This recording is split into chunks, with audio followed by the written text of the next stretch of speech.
ಓಂ ಶ್ರೀ ಗುರು ರಾಘವೇಂದ್ರಾಯ ನಮಃ. ಹರೇ ಶ್ರೀನಿವಾಸ. ಎಲ್ರಿಗೂ ನಮಸ್ಕಾರ. ಅಧಿಕ ಮಾಸದಲ್ಲಿ 33 ದೀಪಗಳನ್ನು ಹಚ್ಚುವಂತಹ ಸೇವೆಯನ್ನು ಯಾವ ರೀತಿ ಮಾಡುವಂತಹದ್ದು ಅನ್ನುವಂತಹ ಮಾಹಿತಿಯನ್ನು ನಿಮಗೆ ಈ ವಿಡಿಯೋನಲ್ಲಿ ಕೊಡ್ತೀನಿ. ಒಂದಷ್ಟು ಜನ ಕಮೆಂಟಲ್ಲಿ ಕೂಡ ಕೇಳ್ಕೊಂಡಿದ್ರಿ ಈ ಸೇವೆಯನ್ನು ಯಾವ ರೀತಿ ಮಾಡುವಂತಹದ್ದು ಅಂತ ಹೇಳಿ. ಏನು ನಿಮಗೆ ಪ್ರಯೋಜನ ಈ ದೀಪ ಹಚ್ಚುವಂತಹ ಸೇವೆಯನ್ನು ಮಾಡೋದ್ರಿಂದ ಅಂತ ಹೇಳಿ ನೋಡುವಂತಹದ್ದಾದರೆ, ನಿಮ್ಮ ಮನಸ್ಸಿನ ಆಸೆ ಆಕಾಂಕ್ಷೆಗಳು ಸಂಕಲ್ಪಗಳು ಏನೇ ಇದ್ದರೂ ಕೂಡ ನೆರವೇರುತ್ತೆ. ನಿಮ್ಮ ಕಷ್ಟಗಳು ಕಡಿಮೆ ಆಗುತ್ತೆ. ಜೊತೆಯಲ್ಲಿ ಈ ಸೇವೆ ಅರ್ಪಿತವಾಗುವಂತಹದ್ದು ಶ್ರೀಮನ್ನಾರಾಯಣನಿಗೆ. ಅಧಿಕ ಮಾಸದಲ್ಲಿ ನಾವು ಶ್ರೀಮನ್ನಾರಾಯಣನಿಗೆ ಸಂಬಂಧಿಸಿದಂತೆ ಯಾವುದೇ ಸೇವೆಯನ್ನು ಮಾಡಿದ್ರೂ ಕೂಡ ಫಲಾಪೇಕ್ಷೆಗಳು ಬಹಳ ಬಹಳ ಒಳ್ಳೆಯ ಫಲಗಳು ಇರುತ್ತೆ. ಹೀಗಾಗಿ ನೋಡಿ, ರಾಯರ ಭಕ್ತರೇ ನನ್ನ ಚಾನಲನ್ನು ಹೆಚ್ಚಾಗಿ ನೋಡುವಂತಹದ್ದು. ರಾಯರ ಪ್ರೀತಿಗೂ ಕೂಡ ನೀವು ಪಾತ್ರರಾಗ್ತೀರ. ದಯಮಾಡಿ ತಪ್ಪದೆ, ಬಹಳ ಸರಳ ಈ ಸೇವೆಯನ್ನು ಮಾಡುವಂತಹದ್ದು.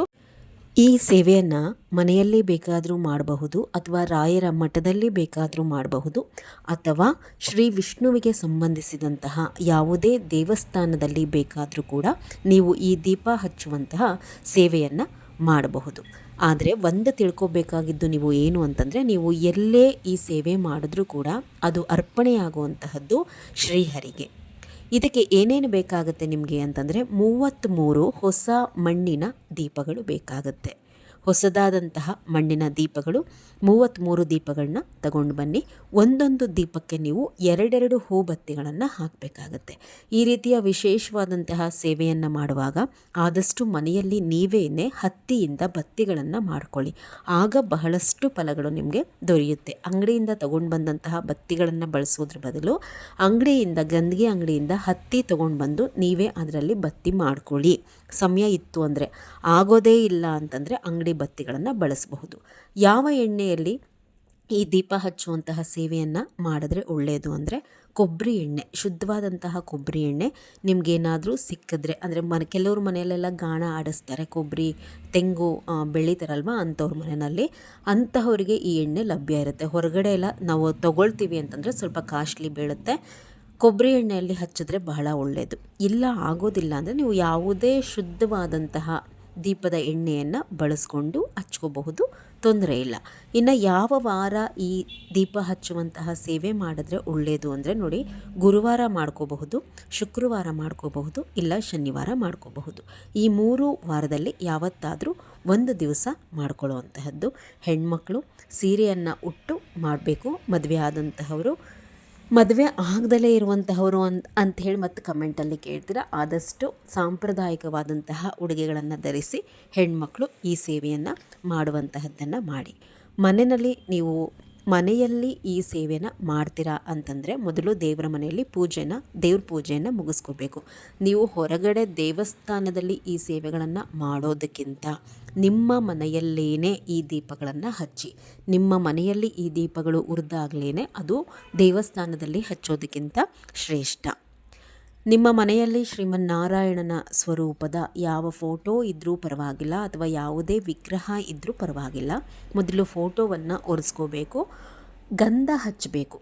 ಈ ಮಾಸ ಪೂರ್ತಿ ಮುಗಿಯೋವರೆಗೂ ಶ್ರೀ ವಿಷ್ಣುವಿಗೆ ನಾವು ಗಂಧವನ್ನು ಸಮರ್ಪಣೆ ಮಾಡುವಂತಹದ್ದು ಕೂಡ ಬಹಳ ಶ್ರೇಷ್ಠ. ಕಲ್ಲಿನಲ್ಲಿ ತೇದು ಗಂಧವನ್ನು ಸಿದ್ಧ ಮಾಡಿ ಇಟ್ಕೊಂಡು ಶ್ರೀಮನ್ನಾರಾಯಣನ ಫೋಟೋ ಅಥವಾ ವಿಗ್ರಹಕ್ಕೆ ಮೊದಲು ಗಂಧ ಸಮರ್ಪಣೆ ಮಾಡಿ, ಆ ಗಂಧದ ಮೇಲೆ ಕುಂಕುಮ ಅರಿಶಿಣ ಇಟ್ಟು ಗೆಜ್ಜೆ ವಸ್ತ್ರವನ್ನು ಸ್ವಾಮಿಗೆ ಏರಿಸಿ, ತುಳಸಿಯನ್ನು ತಪ್ಪದೆ ಹಾಕಿ, ಸ್ವಲ್ಪ ತುಳಸಿ ಹಾಕಿ ಏನಿದೆ ನಿಮ್ಮ ಮನೆಯಲ್ಲಿ ಆ ಹೂಗಳನ್ನು ಹಾಕ್ಕೊಂಡು ಅಲಂಕಾರವನ್ನು ಮಾಡ್ಕೊಳ್ಳುವಂತಹದ್ದನ್ನು ಮಾಡ್ಕೊಳ್ಳಿ. ಜೊತೆಯಲ್ಲಿ ರಾಯರ ಫೋಟೋ ನಿಮ್ಮ ಮನೆಯಲ್ಲಿದ್ದರೆ ರಾಯರ ಫೋಟೋವನ್ನು ಕೂಡ ಒರೆಸ್ಕೊಂಡು ರಾಯರಿಗೆ ಗಂಧವನ್ನು ಹಚ್ಚಿ ತುಳಸಿಯನ್ನು ಏರಿಸಿ ಅವರ ಮುಂದೆ 2 ದೀಪವನ್ನು ಹಚ್ಕೊಳ್ಳೋದಕ್ಕೆ ಸಿದ್ಧ ಮಾಡ್ಕೊಳ್ಳಿ. ಈ ದೀಪಗಳು ನೀವೇನು 33 ದೀಪಗಳನ್ನು ತಗೊಂಡು ಬಂದಿರ್ತೀರಲ್ವ ಹೊಸದಾಗಿ, ಆ ದೀಪಗಳನ್ನು ನೀವು ಜೋಡಿಸೋದಕ್ಕಿಂತ ಮೊದಲು ದೇವರ ಮನೆಯಲ್ಲಿ ಏನು ಮಾಡಬೇಕು, ಆ ಜಾಗವನ್ನು ಶುಭ್ರವಾಗಿ ಒರೆಸ್ಕೋಬೇಕು. ಒರೆಸ್ಕೊಂಡಾದ ಮೇಲೆ ನೋಡಿ, ಹೊರಗಡೆ ಬಿಡುವಂತಹ ರಂಗೋಲಿಯಲ್ಲಿ ಇದನ್ನು ಹಾಕ್ಕೋಬೇಡಿ. ನೀವು ರಂಗೋಲಿ ತಂದಾಗಲೇ ಸ್ವಲ್ಪ ದೇವರ ಮನೆ ಬಾಗಿಲಿಗೆ ಅಥವಾ ದೇವರ ಮನೆಯಲ್ಲಿ ಹಾಕ್ಕೊಳ್ಳೋದಕ್ಕೆ ಏನು ಎತ್ತಿಟ್ಕೊಂಡಿರ್ತೀರಲ್ವ, ಆ ರಂಗೋಲಿಯನ್ನು, ಇಲ್ಲ ಎತ್ತಿಟ್ಕೊಳ್ಳುವಂತಹ ಅಭ್ಯಾಸ ಇಲ್ಲ ಅಂದರೆ ದೇವರ ಮನೆಯಲ್ಲಿ ಹಾಕ್ಕೊಳ್ಳೋದಕ್ಕೇ ಸ್ವಲ್ಪ ರಂಗೋಲಿಯನ್ನು ಎತ್ತಿಟ್ಕೊಂಡು ಬಿಡಬೇಕು. ಆ ರಂಗೋಲಿಯಲ್ಲಿ ಏನು ಮಾಡಬೇಕು, ನೀವು ಮೊದಲು ಶಂಖ, ಚಕ್ರ, ಪದ್ಮವನ್ನು ಬರಿಬೇಕು.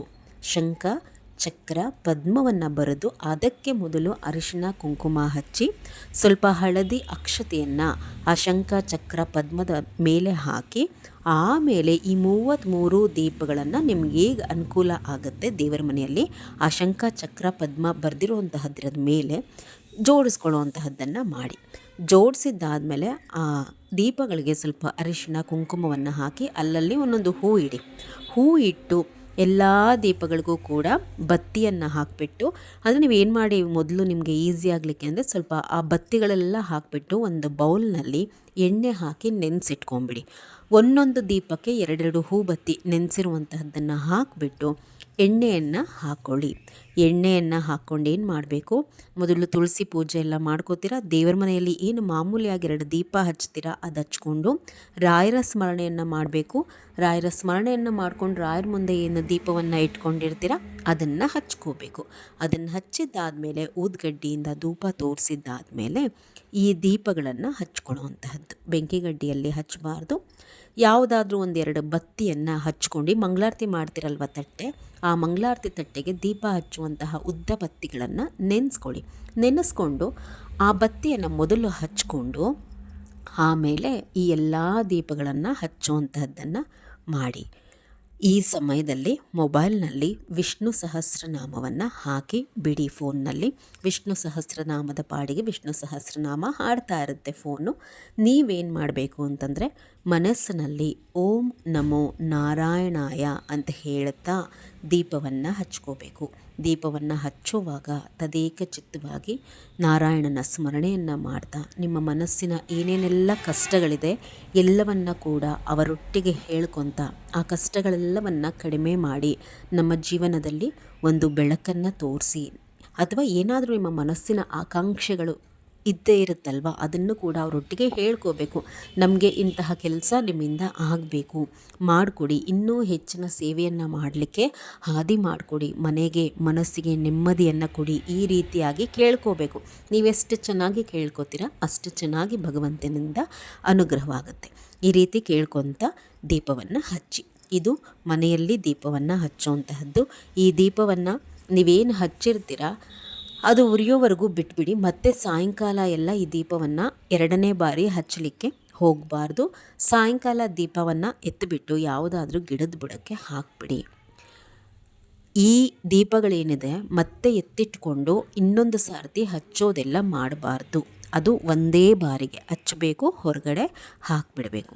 ದೇವಸ್ಥಾನದಲ್ಲೆಲ್ಲ ಏನಾದರೂ ನೀವು ಹಚ್ತೀನಿ ಮನೇಲಿ ಹಚ್ಚಲ್ಲ ಅಂತ ಅನ್ನೋ ಹಾಗಿದ್ದರೆ ಯೂಸ್ ಆ್ಯಂಡ್ ಥ್ರೋ ಪ್ಲೇಟ್ಸ್ ಇರುತ್ತಲ್ವ ಅದನ್ನು ತಗೊಂಡು ಹೋಗಿ, ಇಲ್ಲ ಅನುಕೂಲ ಇದ್ದು ಆ ದೇವಸ್ಥಾನಗಳಲ್ಲೇನಾದರೂ ನೆಲದ ಮೇಲೆ ಹಚ್ಚಲಿಕ್ಕೆ ಬಿಟ್ಟರೆ ನೆಲದ ಮೇಲೇ ನೀವು ಹಚ್ಚಿಬಿಟ್ಟು ಬರಬಹುದು. ನೆಲದ ಮೇಲೆ ಹಚ್ಚಲಿಕ್ಕೆ ಬಿಡುವಂತಹದ್ದು ಸ್ವಲ್ಪ ಕಷ್ಟ, ಎಣ್ಣೆ ಎಲ್ಲ ಅಂಟುತ್ತೆ ಅಂತ ಹೇಳಿ ನಿಮಗೆ ಅಲೋ ಮಾಡೋದಿಲ್ಲ ದೇವಸ್ಥಾನದಲ್ಲಿ. ಇಲ್ಲ ನನಗೆ ದೇವಸ್ಥಾನದಲ್ಲೇ ಹಚ್ಚೋದಕ್ಕೆ ಇಷ್ಟ ಅಂದರೆ ಯೂಸ್ ಆ್ಯಂಡ್ ಥ್ರೋ ಪ್ಲೇಟ್ ತೊಗೊಂಡೋಗಿ ಸ್ವಲ್ಪ ದೊಡ್ಡದು ಅದರಲ್ಲಿ ದೀಪಗಳನ್ನ ಇಟ್ಬಿಟ್ಟು ಅರಿಶಿನ ಕುಂಕುಮ ಸ್ವಲ್ಪ ಅಕ್ಷತೆ ಎಲ್ಲ ಹಾಕಿಬಿಟ್ಟು ನಾನೇನು ನಿಮಗೆ ಪ್ರೊಸೀಜರಲ್ಲಿ ಹೇಳ್ಕೊಟ್ಟಿದ್ದೀನಿ ಅದೇ ರೀತಿ ದೇವಸ್ಥಾನದಲ್ಲೇ ಹಚ್ಚಿಬಿಟ್ಟು ಬನ್ನಿ. ಈ ದೀಪಗಳನ್ನು ಹಚ್ಚಿದ ತರುವಾಯ ನೀವು ಏನು ಮುಖ್ಯವಾಗಿ ನೋಡ್ಕೋಬೇಕು ಅಂತಂದರೆ, ಈ ದೀಪಗಳು ಉರಿದು ಏನಾದರೂ ಅಂದರೆ ದೀಪಗಳು ಉರಿಯೋದ್ರಲ್ಲಿ ಒಂದು ಪ್ರಶಾಂತತೆ ಇರಬೇಕು. ನಿಧಾನವಾಗಿ ಉರಿದು ಬತ್ತಿ ಪೂರ್ತಿ ಸುಟ್ಟು ಕರಕಲಾಗಿ ದೀಪ ಎಲ್ಲ ಕಪ್ಪಾಗಿಬಿಡುತ್ತೆ ಕೆಲವ್ರ ಮನೆಯಲ್ಲಿ, ಅದು ಶುಭ ಲಕ್ಷಣವಲ್ಲ.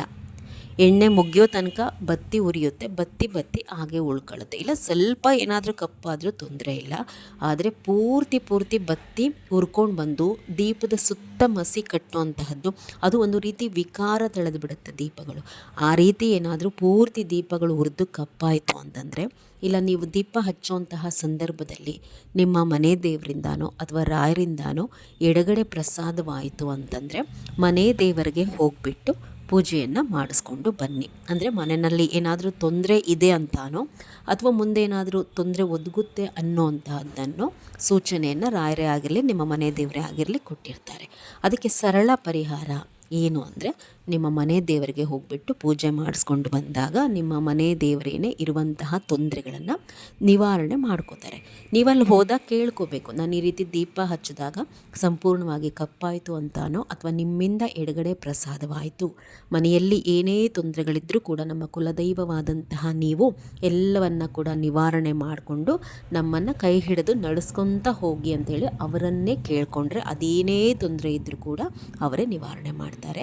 ಹೆದರುವಂತಹ ಅವಶ್ಯಕತೆ ಇಲ್ಲ. ತೊಂದರೆ ಹೆಚ್ಚಾದಷ್ಟು ಸೇವೆ ಜಾಸ್ತಿ ಮಾಡ್ತಾ ಹೋಗಬೇಕು. ಭಗವಂತನ ಸೇವೆ ಎಷ್ಟು ಮಾಡ್ತೀವೋ ಅಷ್ಟು ಕರ್ಮ ಕಳೆಯುತ್ತೆ, ಅಷ್ಟೂ ಕೂಡ ಮುಂದಿನ ಜೀವನಕ್ಕೆ ಹಾದಿಯಾಗತ್ತೆ. ಇದಿಷ್ಟು 33 ದೀಪಗಳನ್ನು ಹಚ್ಚೋದ್ರ ಬಗ್ಗೆ ಮಾಹಿತಿ. ಮುಂದಿನ ವಿಡಿಯೋ ಒಟ್ಟಿಗೆ ಸಿಗ್ತೀನಿ. ನಮಸ್ಕಾರ ಎಲ್ರಿಗೂ.